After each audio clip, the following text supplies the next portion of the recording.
ಆತ್ಮೇಲೆ ಸಂಘರ್ಷ ನ್ಯೂಸ್ಗೆ ಹಾರ್ದಿಕವಾದಂತಹ ಸ್ವಾಗತ. ನಾನು ಯಮನಪ್ಪ ಗುಣದಾಳ್. ಇಂದು ಜಮಖಂಡಿ ನಗರದ ಸರ್ಕಾರಿ ದವಾಖಾನೆಯ ಸಭಾಭವನದಲ್ಲಿ ರಾಷ್ಟ್ರೀಯ ಪಲ್ಸ್ ಪೋಲಿಯೋ ಕಾರ್ಯಕ್ರಮ ಏನು ಜರುಗುತ್ತದೆ. ಈ ಕಾರ್ಯಕ್ರಮದಲ್ಲಿ ಜಮಖಂಡಿಯ ಶಾಸಕರಾಗಿರ್ತಕ್ಕಂಥ ಜಗದೀಶ್ ಗುಡುಗುಂಟಿ ಅವರು ಕೂಡ ಭಾಗವಹಿಸಿರ್ತಾರೆ. ಅಲ್ಲದೆ ತಾಲೂಕಾ ಮಟ್ಟದ ಅನೇಕ ಅಧಿಕಾರಿಗಳು ಕೂಡ ಇದರಲ್ಲಿ ಇರ್ತಾರೆ. ಈ ಕಾರ್ಯಕ್ರಮದಲ್ಲಿ ಭಾಗವಹಿಸಿ ಮಾತನಾಡಿರ್ತಕ್ಕಂಥ ಶಾಸಕರು ಪೋಲಿಯೋದಿಂದ ಭಾರತ ದೇಶ ಸಂಪೂರ್ಣ ಮುಕ್ತಿ ಹೊಂದಿದೆ ಎಂದು ಹೇಳುವ ಬದಲು ಶಾಸಕರು ಮತ್ತೊಂದು ಎಡವಟ್ಟನ್ನ ಮಾಡ್ತಾರೆ. ಎಡವಟ್ಟುಗಳ ಮೇಲೆ ಎಡವಟ್ಟುಗಳನ್ನ ಮಾಡುತ್ತಿರುವಂತಹ ಜಮಖಂಡಿಯ ಶಾಸಕರು ಇಲ್ಲಿ ಮತ್ತೊಂದು ಎಡವಟ್ಟನ್ನ ಮಾಡ್ತಾರೆ. ಅದೇನಪ್ಪಾ ಅಂದ್ರ ಮಾತಿನ ಬಲದಲ್ಲಿ ನಮ್ಮ ನೆರೆಹೊರೆಯ ದೇಶಗಳು ಅನ್ನುವ ಬದಲಿ ಅಥವಾ ನಮ್ಮ ನೆರೆಯ ಪಾಕಿಸ್ತಾನ ಅನ್ನುವ ಬದಲಿ ನಮ್ಮ ಪಾಕಿಸ್ತಾನ ಅನ್ನುವಂತಹ ಉಚ್ಚಾರವನ್ನ ಮಾಡ್ತಾರ. ಈಗಾಗಲೇ ಈ ವಿಷಯ ಸಾಮಾಜಿಕ ಜಾಲತಾಣಗಳಲ್ಲಿ ಅನೇಕ ರೀತಿಯ ಏನಪ್ಪಾ ಅಂದ್ರೆ ಇದಕ್ಕೆ ಕಮೆಂಟ್ಸ್ಗಳು, ತಿರುವುಗಳು, ಮರುವುಗಳು ಬರ್ತಾ ಇದ್ದಾವ ಅಂತಾನೆ ಹೇಳ್ಬೋದು.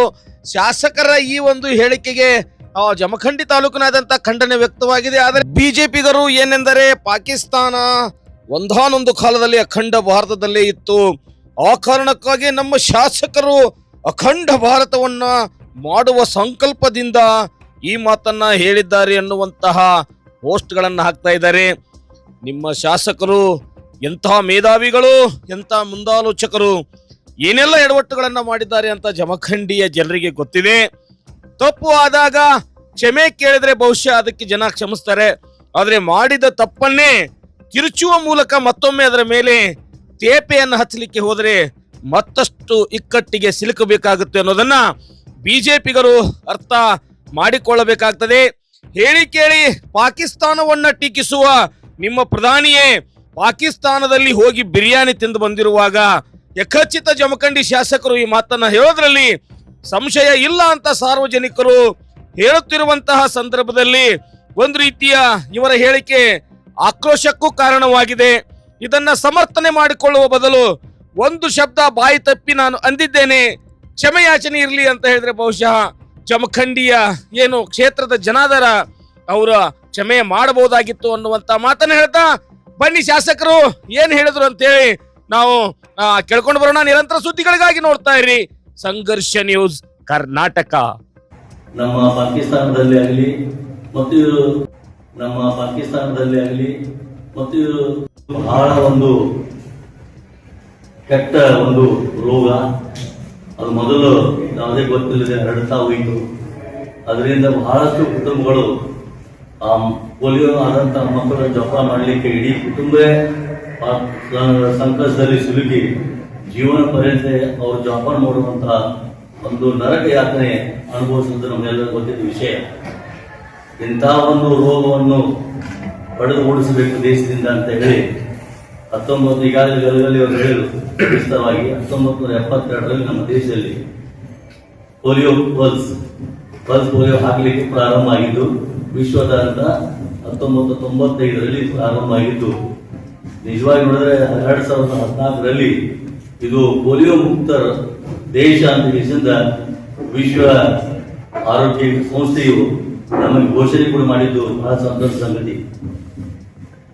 ಆದರೆ ಈಗಾಗಲೇ ಹೇಳಿದಾಗೆ ನೆರೆಯ ಒಂದು ದೇಶಗಳಲ್ಲಿ ಅದರ ನಮ್ಮ ಪಾಕಿಸ್ತಾನದಲ್ಲಿ ಆಗಲಿ ಮತ್ತು ಇನ್ನು ಆಫ್ರಿಕಾ ದೇಶದಲ್ಲಿ ಆಗಲಿ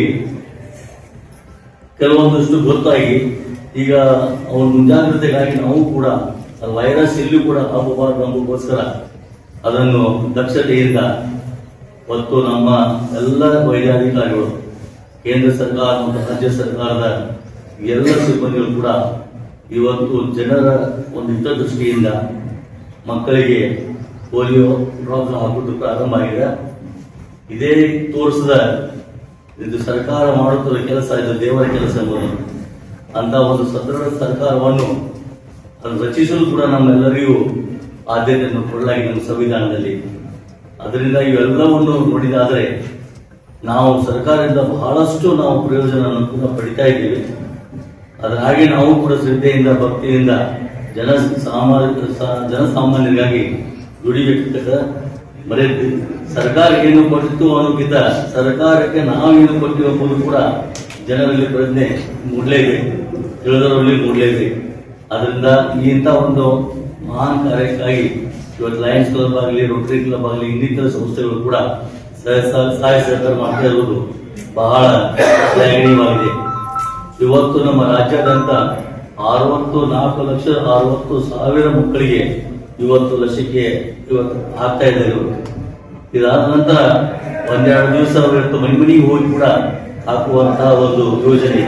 ಈ ಒಂದು ಮನೆಗೆ ಹೋಗಿ ಹಾಕ್ತೀರಿ, ಅದು ಹಾಕುವ ಅವಶ್ಯಕತೆ ತಾವು ದಯವಿಟ್ಟು ನಾವು ಮನೆಗೆ ಹೋಗಿ ತಪ್ಪದೆ ಇದು ಮಾಡುವಂತಹ ಒಂದು ಪುಣ್ಯ ಕಾರ್ಯ ನಾವು ಮಾಡಬೇಕಂತ ನಾನು ಎಲ್ಲ ವೈದ್ಯಾಧಿಕಾರಿಗಳಲ್ಲಿ ಸಿಬ್ಬಂದಿಗಳಲ್ಲಿ ನಾನು ಕೇಳ್ಕೊತಾ ಇದ್ದೀನಿ. ಇದರ ಪ್ರಯೋಜನ ಎಲ್ಲ ಮಹಾಜನತೆ ಪಡ್ಕೋಬೇಕು ಅಂತ ಈ ಮೂಲಕ ಎಲ್ಲರಿಗೂ ವಿನಂತಿಸಿಕೊಂಡು ನನ್ನ ಮಾತಿಗೆ ವಿರಾಮ ಕೊಡ್ತೇನೆ.